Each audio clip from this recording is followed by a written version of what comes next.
Do you have a problem of saying no to your boss or colleague? Now, if you have the problem of saying no, you're not the only one. There are many people that fall into the trap where they say yes to everything. They constantly accept unrealistic deadlines and attend too many meetings.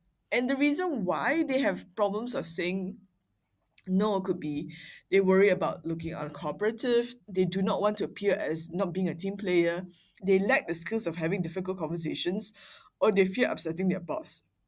Now, to produce work that adds value to the company and the team, you need to be able to manage your time and your energy levels. So, it's important to learn boundaries when it comes to various situations at work. For example, when you're given extra assignments that don't serve your team's goal or your KPI when you're already overloaded, how do you learn to deflect those requests? When there are unrealistic deadlines, how do you push back on turnaround for very complex tasks that need more time? When there are too many unnecessary meetings, how do you decline optional meetings or those that cut into your focus work time? Now, the reason why you want to maintain boundaries is not to say no to additional work, but you want to be able to do work that adds value to the company and impacts the company's bottom line. To be able to do that, you need two skills. The first skill is value identification. You need to ask yourself, does this task you're asked to take on by other people, does it contribute to the highest value to your team's goals? The second skill is boundary setting.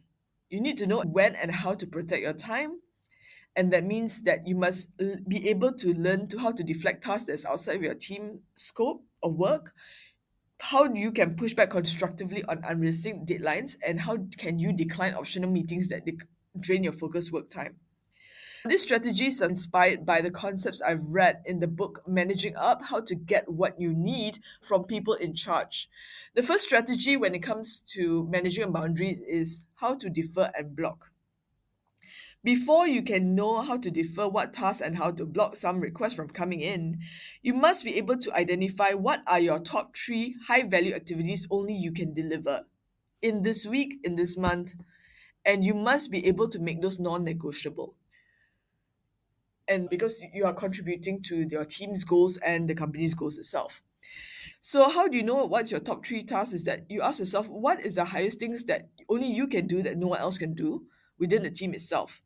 And if you do not do those tasks, it will cause an effect on the performance of your team.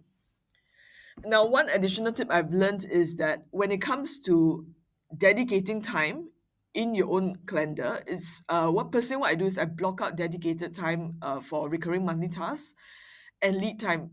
For example, if I need to pass a brief to a vendor, do I need to submit something to a vendor so they can work on something? Then I block their time in my Google Calendar. So this gives me immediate visual clarity on my capacity from a monthly basis and also weekly basis. So whenever a weekly request comes in, I can look at my calendar itself and give a very concrete answer to, say, a boss or stakeholder, whether I can take on the request. And the reason why I do this is also to tell myself, like, how much time do I need to get this task done? What is the impending deadline? What do I need to shift around so that I can meet my own timeline to get my task out of the way?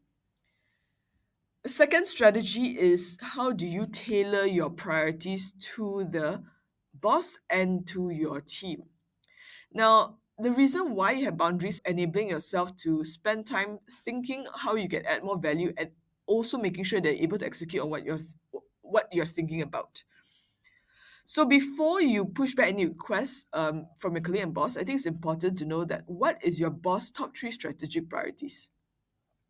What are the things they have committed to doing that they are supposed to hit by the end of the year or week or the month?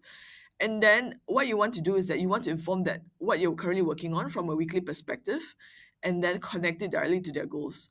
The reason why you're doing that is that this also enables you to have a very strong objective anchor whenever you need to push back a certain request. For example, you had an ad hoc request, for example, task A, so that you say that by saying no to task A, this impromptu urgent request, you are ensuring that you can deliver superior results on a high priority goal aligned achievement, which is task B. So I think the challenge that people have when it comes to pushing back on tasks is that they're afraid of authority and they are afraid that maybe their boss authority or the colleague's authority can override their rationale. But I find that when you're able to reason by logic and say that we are here to hit our team's goal. And by doing so, I need time to actually make sure that the task I've committed to is actually done properly. So that's why I cannot deal with any this particular urgent or ad hoc request right now. Another way of how to manage the request is also to start asking yourself weekly, what went well this week? What didn't well this week? The reason why you want to do that is you need to be able to spot ad hoc work that results from a broken process within the team or with the company, and so that you can actually fix the process, or you can highlight it to your team or boss and say that, hey, I noticed that we're getting a lot of requests. I investigated and noticed it's because of this is this reason. So can we brainstorm how we can fix the process, and therefore instead of absorbing more and more ad hoc work from a broken process, you fix the root cause of the problem itself. The reason why I think it's so important for us to do this is because I think that subconsciously sometimes we fall into the trap that we expect other people to know how busy we are. We expect other people to know how much workload we have. And when we feel like we are not understood, or we feel that some people don't have the understanding of what the workload we have, then we grow resentment and start feeling frustrated. So one way of managing this situation is to stop waiting for other people to manage our time. Stop waiting for them to understand the workload, but instead proactively try to keep them in the loop whenever we have certain workloads or tasks that we need to finish. Itself is aligned back to the team's goals.